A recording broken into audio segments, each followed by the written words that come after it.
खटैया बैठै शिवजी त गौराजी अरजे कैनी हो शिवजी पाप हमारे यज्ञ फानेनी नैहर हम जबई हो महादेव पाप हमारे यज्ञ ठानेनी मायके हम जबई हो। इतनी बचन सुनै शिवजी त गौरा से उठी बोलाई हो गौरा तोहरे बहपैया सबके बोलाएने सबके निमंत्रण देने हो गौरा हमैन निवते बोलाएने हम नहीं जबई हो।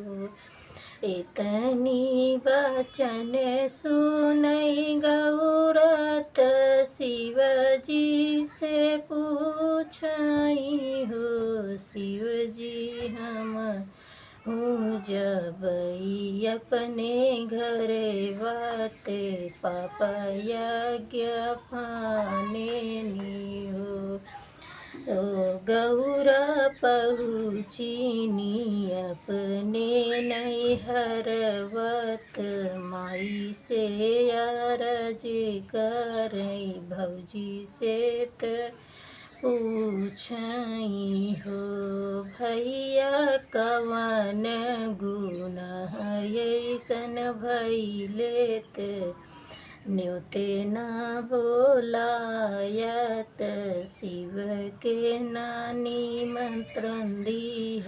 हो।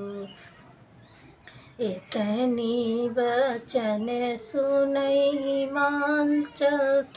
गौरा उठी बोलाई हो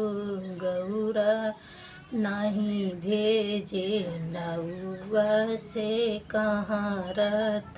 नहीं डोलिया कहाँ भेजे हो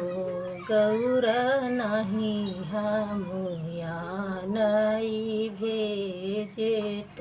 कैसे तुहिया हो। इतनी बचनी सुनै गौरत उलटी नजरियाई हो गौरा कूदी गई हवन ही कुंडत मैहर कहलाइनी हो गौरा नहीं सुनै पति के अपमान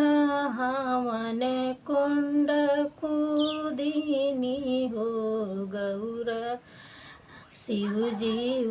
उठाए गौरा के गोदियत हरे गिरे मैहर